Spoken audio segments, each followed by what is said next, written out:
Merlin é uma maga genial que foi discípula de Gunther, o maior mago que já existiu no mundo de Nanatsu no Taizai. Gunther, que só queria conseguir viver com sua amada, perdeu ela para o destino. Quando a mulher de Gunther morreu, ele ficou obcecado em trazê-la de volta, mas depois de inúmeras tentativas frustradas, ele resolveu dar uma vida a uma boneca exatamente igual a ela, e esse é Gunther, o boneco que conhecemos como Gunther dos 7 Pecados Capitais. E você sabia que Merlin é imune aos 10 mandamentos do Rei Demônio e à possessão do clã das deusas? E isso aconteceu há muitos e muitos anos atrás. E você, para ganhar imunidade contra o Rei Demônio e o clã das deusas, basta se inscrever nesse canal e deixar seu joinha. Merlin é uma personagem com uma personalidade sádica. Ela gosta de arriscar em grandes jogadas para ver aonde vai dar. Uma vez, Merlin apostou sua cidade inteira contra um plano que tinha grandes chances de dar errado. Ela perdeu toda a sua cidade e todo mundo foi destruído. Esse plano era algo insano. Há 3.000 anos atrás existia uma cidade chamada Belialuin. Nessa cidade havia uma grande quantidade de magos e pessoas com uma facilidade enorme para a magia. Diziam as lendas que as pessoas que nasciam nessa cidade tinham uma grande facilidade para aprender e controlar a magia. Mas foi então que nasceu uma criança que mudaria para sempre o destino de Belialion.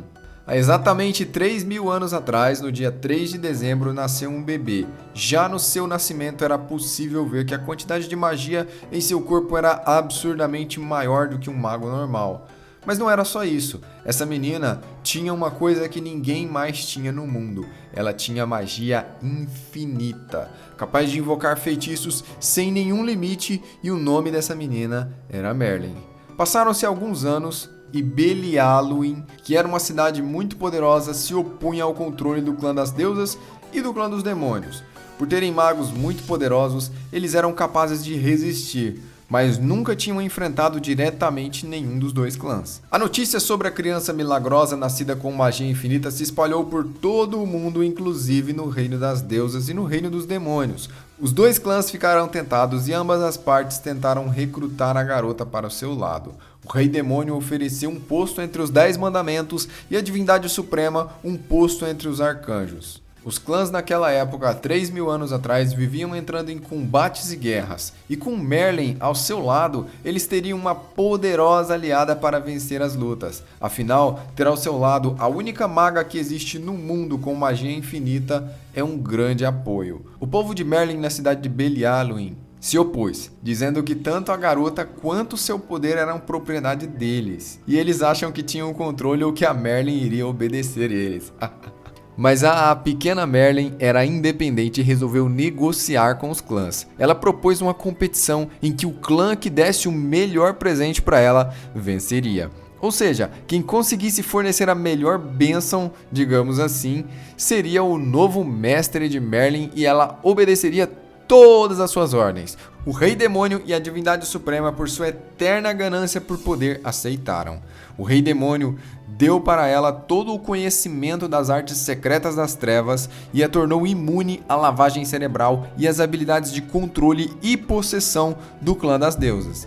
E a Divindade Suprema, em toda a sua glória, deu a proteção contra todas as maldições do clã dos demônios e a imunidade contra os 10 mandamentos. Merlin, vendo que agora era imune a todo o poder dos clãs após receber as suas bênçãos, rejeitou os dois clãs, dizendo que ela não se juntaria mais a nenhum deles. O Rei Demônio e a Divindade Suprema ficaram furiosos. Ironicamente, não podiam fazer nada contra Merlin porque ela estava vacinada contra eles. Então, eles na sua fúria resolveram atacar a cidade de Merlin. Belialuin sofreu um ataque em conjunto com toda a ira do Rei Demônio e a Divindade Suprema, e mesmo possuindo magos muito poderosos, eles não foram capazes de conter uma ira tão grande. E eles destruíram todos os habitantes, magos, crianças, idosos, todos morreram pelo capricho de Merlin naquele dia. E Merlin foi a única sobrevivente da sua terra natal. Então por que ela caiu no mandamento de Galande, que é um dos mais fracos? Eu explico. Merlin tinha um plano. E para realizar esse seu plano, ela tinha uma estratégia muito complexa. Ela queria que Meliodas morresse, fosse até o purgatório, ressuscitasse e perdesse parte dos seus sentimentos no processo. Ela sabia que isso aconteceria. Dessa forma, no plano de Merlin, Meliodas derrotaria o Rei Demônio no final das contas. Mas para isso, Merlin precisava fingir que tinha caído no mandamento de Galande e se tornado pedra. Ou seja, ela abaixou a guarda e deixou com que a sua bênção fosse temporariamente desativada e mentiu na frente do mandamento da verdade para cair de propósito no efeito do mandamento e parecer que tinha se tornado pedra. Ela sozinha não poderia vencer o Rei Demônio, mas poderia vencer Galande, e ela escolheu deixar se tornar pedra para Meliodas também perder e morrer. Sim, Merlin poderia ter ganho de Galande nessa luta, mas ela escolheu não fazer isso. E depois vemos que ela saiu ilesa, recuperando sua alma e um novo corpo. E o plano genial de Merlin, no final das contas, deu certo. Meliodas se tornando o próprio Rei Demônio e sendo destruído pelos 7 pecados. Ou seja, Merlin não caiu no mandamento de Galande. Ela foi de propósito na frente dele e contou uma mentira de propósito para fingir ter sido derrotada ali mesmo, e realmente ficou parecendo que ela tinha morrido naquele momento.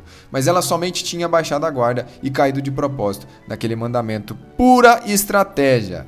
Com alguns erros de percurso, a história praticamente do anime inteiro é parte do plano de Merlin, tornando ela assim mais influente na história que o próprio protagonista e até mesmo os deuses. Nanatsu tem essa habilidade de fazer personagens secundários serem tão importantes quanto o protagonista ou até mais que ele, como por exemplo o Escanor, que só apareceu para mitar, e todas as vezes que ele mitou, ele derrotou algum inimigo muito poderoso. Todos os personagens caíram nas garras do destino do plano de Merlin e se tornaram de alguma forma cobaias nas suas experiências. Merlin manipulou os deuses e os reinos como queria, como se fossem peças no seu tabuleiro de xadrez. E você pode participar dessa estratégia compartilhando esse vídeo e mostrando a história de Merlin para outras pessoas.